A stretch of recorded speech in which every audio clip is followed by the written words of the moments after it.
Hello children. So let's continue the fifth lesson, the fascinating world of birds. So we had to do from here, a bird flies by flapping its wings up and down. So ಇಲ್ಲಿ ಕಾಣಿಸ್ತಾ ಇದಲ್ಲ ಈ ಪಿಕ್ಚರಲ್ಲಿ, so ಅದ್ರ ವಿಂಗ್ಸ್ನ ಕೆಳಗೆ ಮೇಲೆ ಕೆಳಗೆ ಮಾಡಿಬಿಟ್ಟು birds ಹಾರೋದು. All birds depend on the quality of their feathers to keep them airborne. So all birds depend on the quality of the feathers. So ಅದರ ಫೆದರ್ನ ಕ್ವಾಲಿಟಿ ಮೇಲೆ ಅದು ಎಷ್ಟು ಮೇಲೆ ಹಾರುತ್ತೆ ಅನ್ನೋದನ್ನು ಡಿಪೆಂಡ್ ಆಗಿರುತ್ತೆ. Okay, birds inspired man to build a aeroplane. So ಬರ್ಡ್ಸ್ನ ನೋಡ್ಬಿಟ್ಟೆ ನಾವು ಏರೋಪ್ಲೇನ್ಸ್ನ ಮಾಡಿರೋದು. ಓಕೆ, ನೆಕ್ಸ್ಟ್ ಏನು ನೋಡೋಣ. Observe a bird closely and then look at the figure shown below. Here are the main parts of the body of a bird. So, ಇದು different parts of the body. So, ಇಲ್ಲಿ ಕಾಣಿಸ್ತಾ ಇದಲ್ಲ, ಇದು beak and throat, feathers, breast feathers ಅಂತ ಕರೀತಾರೆ. ಎದೆಯ ಭಾಗದಲ್ಲಿರೋದ್ರಿಂದ ಇದನ್ನು breast feathers ಅಂತ ಕರೀತಾರೆ. ವಿಂಗ್ಸಲ್ಲಿರೋಂಥ ಫೆದರ್ಸ್ನ ವಿಂಗ್ ಫೆದರ್ಸ್ ಅಂತ ಕರೀತಾರೆ. ಆಮೇಲೆ ಇದು ಬ್ರೆಸ್ಟ್ ಪಾರ್ಟು. ಸೊ ಇದು ಫೂಟು. ಕ್ಲಾಸ್ ಅಂದರೆ ಏನು? ಉಗುರು. ಕಾಲಲ್ಲಿ ಉಗುರು ಇರುತ್ತೆ ತಾನೆ ಪಕ್ಷಿಗಳಿಗೆ. ಸೊ ಕ್ಲಾಸ್ ಇದೆ. ಇದು ಟೇಲ್ ಫೆದರ್. ಸೊ ಇದೆಲ್ಲ parts of common parts of a bird. Okay, observe a bird closely and then look at the figure shown below. Here are the main parts of the body of a bird. So ಎಲ್ಲ ಪಾರ್ಟ್ಸ್ನು ಹೇಳಾಯಿತು ನಾನು. Beaks, feet and claws are very important part of bird's body. So beak help to catch, hold and eat their food. So beaks, feet ಮತ್ತು claws very important parts of the birds body. Beak help to catch, hold and eat their food. So ಬೀಕಿಂದ ಅದರದ್ದು ಊಟನ ಹಿಡ್ಕೊಳ್ಳೋದಾಗಲಿ ಮತ್ತು ಅದನ್ನು ತಿನ್ನೋದಾಗಲಿ ಮಾಡುತ್ತೆ. ಮತ್ತು ಕಾಲು ಮತ್ತು ಉಗುರುಗಳಿಂದ ಪರ್ಚಿಂಗ್ easy ಆಗುತ್ತೆ, ಮರದ ಮೇಲೆಲ್ಲ ಹತ್ತೋದಕ್ಕೆ ಈಸಿ ಆಗುತ್ತೆ. And protecting themselves too. So ಪಕ್ಷಿಗಳು ಹೇಗೆ ಜಗಳಾಡ್ತವೆ? ಫಾರ್ ಎಕ್ಸಾಂಪಲ್ ಇದು ಹುಂಜದ ಜಗಳ ನೋಡಿದ್ದೀರಾ? ಹುಂಜದ ಫೈಟ್ ಹಬ್ಬಗಳಲ್ಲೆಲ್ಲ ಆಡಿಸ್ತಾರೆ. ಕಾಲಿಂದ ಜಗಳ ಆಡ್ತವೆ. So protecting themselves with the claws. Okay, different kinds of bird on the basis of beaks. So beak ಮೇಲೆ ಡಿಪೆಂಡ್ ಆಗಿರುವಂಥ different bases, different kinds based on beaks. All birds have beaks. Beaks are nothing but bills ಅಂತ ಕರಿತೀವಿ. So beaks are made up of hard substances. So beaks hard ಸಬ್ಸ್ಟೆನ್ಸಿಂದ ಮಾಡಿರ್ತಾರೆ. Do you remember the story of fox and the stork? In the story the stork could not eat the food served by the fox because it was in a flat bowl. So ಇದು Starc, ಈ bird. So flat ಆಗಿರುವಂಥ ತಟ್ಟೆಯಲ್ಲಿ food ಹಾಕಿದೆ, but ಅದನ್ನು ತಿನ್ನೋದಕ್ಕಾಗಲ್ಲ. ಏನಕ್ಕೆ?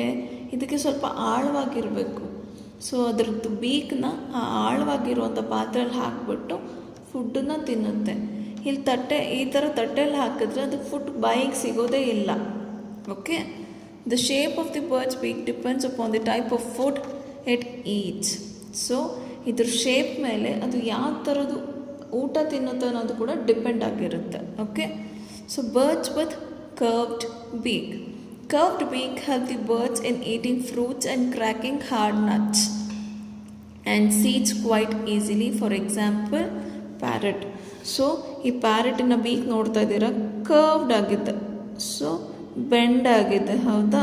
So ಈ ಥರ beak ಇರೋದನ್ನ ಅದು ಫ್ರೂಟ್ಸ್ ಮತ್ತು ನಟ್ಸ್ನ ಈಸಿಯಾಗಿ ಕ್ರ್ಯಾಕ್ ಮಾಡುತ್ತೆ ಈ ಥರ ಬೀಕ್ ಇರೋದ್ರಿಂದ. ಓಕೆ, ನೆಕ್ಸ್ಟ್ ಏನಂತ ನೋಡೋಣ. Birds with crushing beaks. Birds with such beaks find it easy to crush grains, nuts and seeds. Example, pigeon, sparrow, bulbul and doves. So ಈ ಥರ ಬೀಕ್ ಇರೋದ್ರಿಂದ ಅವಕ್ಕೆ ಗ್ರೇನ್ಸ್ನ ಕ್ರಷ್ ಮಾಡೋದಕ್ಕೆ ಈಸಿ ಆಗುತ್ತೆ. ಸೊ ಇದನ್ನು ಕ್ರಷಿಂಗ್ ಬೀಕ್ ಅಂತ ಹೇಳ್ತೀವಿ. ನಟ್ಸ್ನು ಮತ್ತು ಸೀಡ್ಸ್ನ ಕೂಡ ಬೇಗ ಕ್ರಷ್ ಮಾಡ್ಕೊಳ್ತವೆ. Okay, birds with piercing and tearing beaks. ಇಲ್ಲಿ ನೋಡಿ ಎಲ್ಲ ಪಾಯಿಂಟೆಡ್ ಇದೆ. ಸೊ ಈ ಥರ ಪಾಯಿಂಟೆಡ್ ಇದ್ದರೆ ಏನು ಮಾಡುತ್ತೆ, ಹುಕ್ ಥರ ಇದೆ ನೋಡ್ರಿ. ಈ ಹುಕ್ ಥರದನ್ನು ಫ್ಲೆಶ್ ಒಳಗೆ ಸಿಗಿಸ್ಬಿಟ್ಟು ಎಳ್ಕೊಳ್ಳುತ್ತೆ.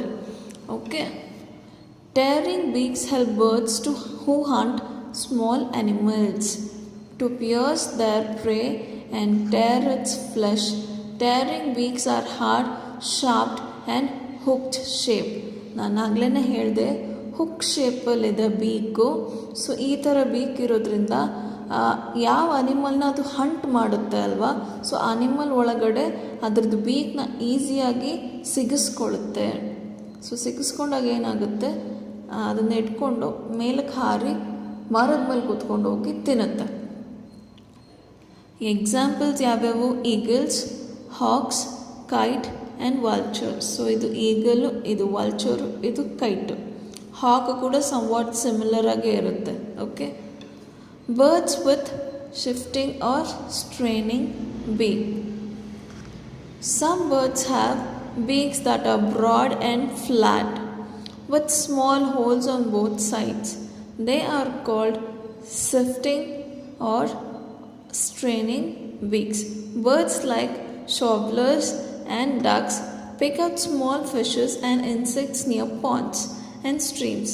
The mud and water that comes along with it is pushed through the holes like a sieve, leaving the food behind. So ಇಲ್ಲಿ ನೋಡ್ರಿ, ಇದನ್ನ ಶಾವ್ಲರ್ ಅಂತ ಹೇಳ್ತಾರೆ. ಡಕ್ ಜಾತಿಗೆ ಸೇರಿರುವಂಥ ಬರ್ಡ್. ಸೊ ಇದರದ್ದು ಬಿಲ್ ನೋಡಿ, ಸೊ ಬ್ರಾಡ್ ಆಗಿದೆ, ತುಂಬ ಸ್ಟ್ರಾಂಗ್ ಇರುತ್ತೆ. ಸೊ ಇಲ್ಲಿ ನೋಸ್ ಥರ ಇದೆ, ಹೋಲ್ ಥರ ಇದೆ.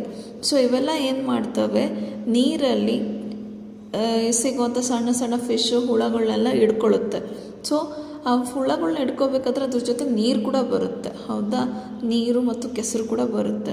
ಸೊ ಅವಾಗ ಏನು ಮಾಡುತ್ತೆ, ಆ ನೀರು ಕೆಸರನ್ನ ಈ ಹೋಲ್ ಮುಖಾಂತರ ಹೊರಗಡೆ ಹಾಕಿ ಫಿಶ್ಶು ಅಥವಾ ಇನ್ಸೆಕ್ಟ್ಸ್ನ ಮಾತ್ರ ಬಾಯಲ್ಲೇ ಉಳಿಸ್ಕೊಳ್ಳುತ್ತೆ. ಓಕೆ, ಇದು ಅರ್ಥ ಆಯಿತು ಅಲ್ವಾ. Birds with long and slender beak. So here you have a bird. This is a hummingbird. It has a very long and slender beak. Some birds have long and slender beaks to suck nectar from flowers. Their beak is called probing beak because it helps the bird to probe or look for nectar or insects inside the flowers. So ಒಂಥರ straw ಥರ work ಮಾಡುತ್ತೆ. ಇದು straw ಥರ work ಮಾಡಿಬಿಟ್ಟು insects ಅಥವಾ ನೆಕ್ಟರ್ನ ಹೀರ್ಕೊಳ್ಳೋದಕ್ಕೋಸ್ಕರ ಈ ಬೀಕ್ಸು help ಮಾಡುತ್ತೆ. ಇದನ್ನು ಪ್ರೋಬಿಂಗ್ ಬೀಕ್ ಅಂತ ಕೂಡ ಕರೀತಾರೆ. ಓಕೆ, ಎಕ್ಸಾಂಪಲ್ ಬಂದ್ಬಿಟ್ಟು ಹಮ್ಮಿಂಗ್ ಬರ್ಡ್ಸ್. ಸೊ ಇಲ್ಲಿವರೆಗೂ ಅರ್ಥ ಆಯಿತು ಅಂತ ಅಂದ್ಕೊಳ್ತೀನಿ. ನೆಕ್ಸ್ಟ್ ಕ್ಲಾಸಲ್ಲಿ ಕಂಟಿನ್ಯೂ ಮಾಡೋಣ.